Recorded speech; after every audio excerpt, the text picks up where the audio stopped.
skill-first approach, how it impacts in the organization, because talent acquisition is the face and voice of any organization, right? When a person comes, the first people they interact is talent acquisition, right? Now, how does skill first impact the hiring strategy and the talent strategy of the organization? The maturity that we've seen in the process of recruitment has been first is put a right job description, which is pretty much, one era was about this, one era was about, you've done a good job description, does your recruiter understand the skill we are looking at? So we've kind of sorted that problem as an industry. And then the third scenario, where typically it happened a couple of years back and still happening, offer to join ratio typically drops from 80-82% for most of us sitting in Pune, or probably to 50%. Now in that, what will you do with skill? Banda hi nahi mil raha. So from that perspective, and I'm giving you 3 scenarios that we real-time deal with. I think what is important from our perspective that we think is important, while we've matured in getting the job description, which is, let's say, gender neutral, or kind of covering aspect which drives inclusion to a point that we are asking the right questions, reducing the number of round of interviews, assessments and all. We have reached a point today that we are dealing in the market not purely about skill only. And I'm going to be very honest. Today what we are looking at a candidate, or typically from recruitment point of view, we are looking at how quickly you can join and will you come in my budget. This is about learning and development. You have tremendous years of experience. Now, because of skill first, one of the things people are talking about is learning lifetime. You have to learn, and those days are gone when L&D used to be like get people in the room and get them trained, and if somebody needs hibernate, train them core Java, and which will take like 3 to 4 weeks. Now the time has come that people are learning on their own. And it has been found out that YouTube is the highest platform, where people are learning from, right? Which is free of cost. Right? Now, in this scenario, how skill-first organizations should train people, focused learning, right? And how is done in ZS, and your experience of how skill-first organization can manage learning and development. Sumit was talking about that. Learning and development is not required now, right? In this challenging phase, how organizations should transform their L&D function? It's a very interesting question. I think the debate of whether learning and development in organizations are required or not has been an age-old debate. It's not something that is, a recent change. For any change to happen, it happens at 3 levels. One is the mindset, the skill set, and the behavior. The mindset, a lot of talks has been going on about the mindset, and if you have to change the mindset, the culture of the organization has to change. Right? That is how you can change.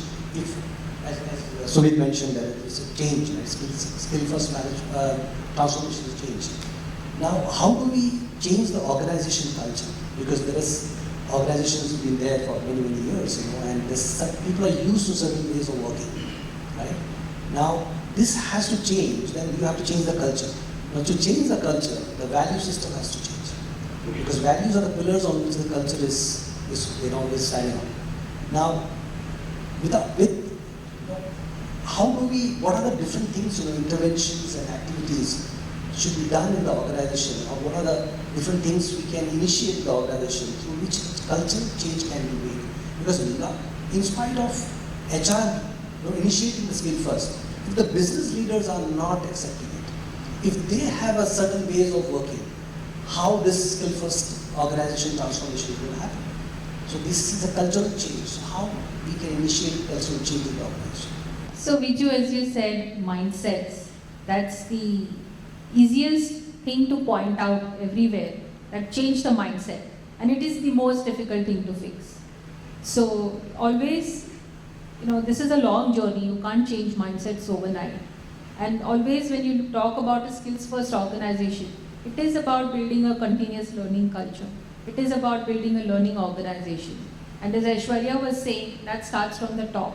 So unless your leaders are walking the talk, unless they are championing the cause of learning all the time, unless they're showing up for your skill building sessions, unless they are sharing success stories, etc., it's not going to be adopted by people below. Values, you can refer to values as the pillar. You can write the values down, you can put them on a PowerPoint, but ultimately are they being followed? So that is the most important thing, and people can see this day in and day out. So we just feel that it is something, once it is endorsed and it is put out there, it's done. It doesn't work that way. They have to be lived, breathed on a daily basis and followed on a daily basis. So that is why when you're trying to build this kind of culture, it is important to start finding those bright spots in every small things. It's difficult to find one big instance or many big instances that you can showcase and talk about. But it is the small bright spots that can be found, they can be surfaced, and they can be shared within the organization that, hey, these are the right things to do. You reskill yourself. I always talk about this. You need to have a care program in your organization. CARE, which means cross-skilling, advanced skilling, reskilling, and expert skilling. Right?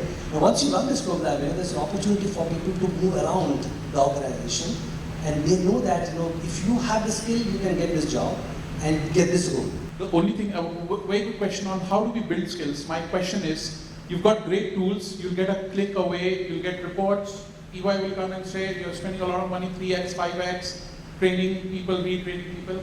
Fundamentally what I suggest within Fujitsu a lot of time is if there are 3 functions in the life cycle, which is workforce planning, forecasting, resource management, and talent acquisition. The one which is most neglected and we blame every time is workforce planning. If you get the right set of people to do the right forecasting, whether it is sitting with the customer, whether you're sitting with the people who are doing the strategic thinking, understand, then you know what skills you need to kind of do. Just like a Kirkpatrick model would have in training, which is reaction, different levels, level 3. I'm kind of saying bring the level 3, which is what will change the behavior, level 1. And if you do that forecasting right, trust me, the only thing then you need is a good microsite where you go put the skills, get the answer, and solve the problem. We neglect that area, we kind of leave it for somebody to think over it, and every year we keep on changing. So my very humble request is don't let recruitment do recruitment, let resource management do optimization, but the strategic part of it, if we don't do it properly, we are not sharpening our saw, and we're just kind of going against the wrong side. So that's my only submission. I don't know about best practices, but if there's 3 things that I must move with. If I am supposed to bring in the skills first mindset in my organization, then it is courage, discipline, and empathy.